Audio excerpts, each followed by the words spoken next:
ഞാനിന്നൊരു പുതിയ ഡിഷായിട്ടാ നിങ്ങളുടെ അടുത്തേക്ക് വന്നിട്ടുള്ളത്. ഈ ഡിഷ് ചിലവർക്ക് അറിയാൻ പറ്റുമായിരിക്കും. ഇത് മുട്ട പൊട്ടിച്ചൊഴിച്ച കറി. അപ്പം എല്ലാ കൂട്ടുകാരും ഒന്ന് ട്രൈ ചെയ്ത് നോക്കണം. നല്ല ടേസ്റ്റി ആട്ടാ. അപ്പം നമുക്ക് വീഡിയോയിലേക്ക് പോകാം.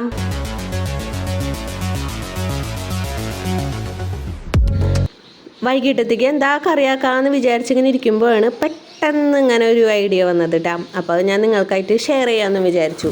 അതിൻ്റെ ഇടയിൽ ഞാൻ ചട്ടി വെച്ചിട്ട് എങ്ങോട്ടോ പോയി വരുമ്പോഴേക്കും ചട്ടി അത് ആ ചൂട് പിടിക്കുന്നു. വേഗം ഓടി വന്ന് കുറച്ച് വെളിച്ചെണ്ണ വേഗം ഒഴിച്ചു. അപ്പോൾ കുറച്ച് വെളിച്ചെണ്ണ ഒഴിക്കുക. പിന്നെ അതിലേക്ക് വേണ്ട ഇൻഗ്രീഡിയൻസ് എന്ന് പറഞ്ഞിട്ടുണ്ടെങ്കിൽ ഇഞ്ചി, പച്ചമുളക്, വെളുത്തുള്ളി, പിന്നെ നമ്മുടെ കുഞ്ഞുള്ളി, ചുവന്നുള്ളി അത് വേണമെങ്കിൽ എടുത്താൽ മതി, ഓപ്ഷനിലാട്ടോ.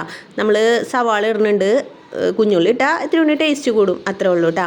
അപ്പോൾ എല്ലാതും ഇടുമ്പോൾ ഒന്ന് ശ്രദ്ധിക്കണം. ലാസ്റ്റ് കറിവേപ്പിൻ്റെ ഇല ഇട്ടാൽ മതിയിട്ടാ. ഫസ്റ്റ് തന്നെ ഇടുമ്പോഴേ അതിങ്ങനെ പൊട്ടിത്തെറിക്കാനുള്ള സാധ്യതയൊക്കെ ഉണ്ട്. അപ്പോൾ സാധാ പോലെ നമ്മൾ ചിക്കൻ കറിക്ക് ആക്കില്ലേ, അതേ സെയിം സിസ്റ്റം തന്നെയാട്ടോ അതിൽ. ചിക്കന് പകരം നമ്മളിവിടെ മുട്ട നമ്മൾ അങ്ങനെയോടെ അല്ല ഇടണം, നമ്മൾ പൊട്ടിച്ചിടണത്. അപ്പോൾ പിന്നെ നമ്മൾ എന്ത് ചെയ്യണ്ടേ, നമ്മുടെ ഷാലോ ഫ്രൈ ജസ്റ്റ് ഇങ്ങനെ ചെറിയതായിട്ടൊന്നിങ്ങനെ വാടി കിട്ടിയാൽ മതിയിട്ടാ. വല്ലാണ്ട് നമുക്കിങ്ങനെ ഒരു ഗോൾഡൻ കളറൊന്നും ആക്കൊന്നും വേണ്ട. അപ്പോൾ ഇങ്ങനെ വാടിയിട്ട് വരുമ്പോൾ എന്ത് ചെയ്യണം, നമ്മളുടെ മസാലക്കൂട്ടും കാര്യങ്ങളൊക്കെ ഇട്ട് കൊടുക്കുക. ഇനിയിപ്പോൾ സാധാ മുളക് പൊടിക്ക് പകരം കുരുമുളക് പൊടി ഇടാം, അല്ലെങ്കിൽ പിന്നെ ഇത്തിരി കളറിന് വേണ്ടിയിട്ടേ കാശ്മീരി ചില്ലിയൊക്കെ വേണമെങ്കിൽ ഇടണമെങ്കിൽ ഇടാം കേട്ടോ. ഇപ്പം ഞാൻ കാശ്മീരി ചില്ലി ഒന്നും ഇടുന്നില്ല. അപ്പം ഞാൻ എൻ്റെ കയ്യിലുള്ള അത്യാവശ്യം മസാലകളും കാര്യങ്ങളൊക്കെ ഇട്ടിട്ട് ഇത്തിരി വെളിച്ചെണ്ണ ബാലൻസ് വന്നിട്ടുണ്ടായിരുന്നു. അപ്പോൾ ഞാൻ ഇത്തിരി കൂടി വെളിച്ചെണ്ണ വെച്ചു.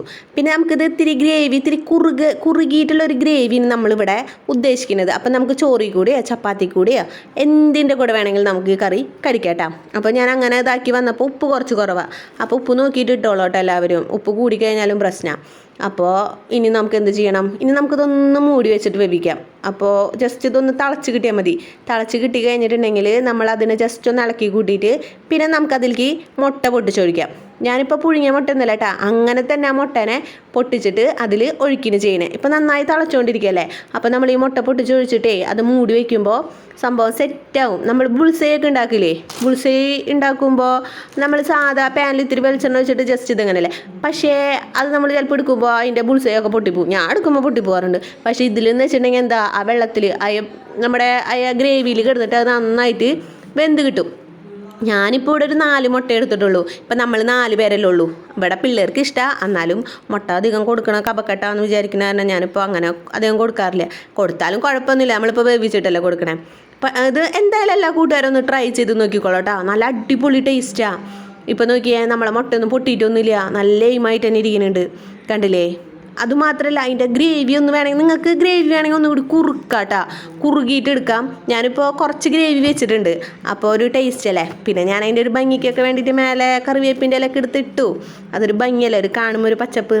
അപ്പോൾ എല്ലാ കൂട്ടുകാരും ട്രൈ ചെയ്തിട്ട് ഫീഡ്ബാക്ക് എന്നോട് പറയട്ടാ.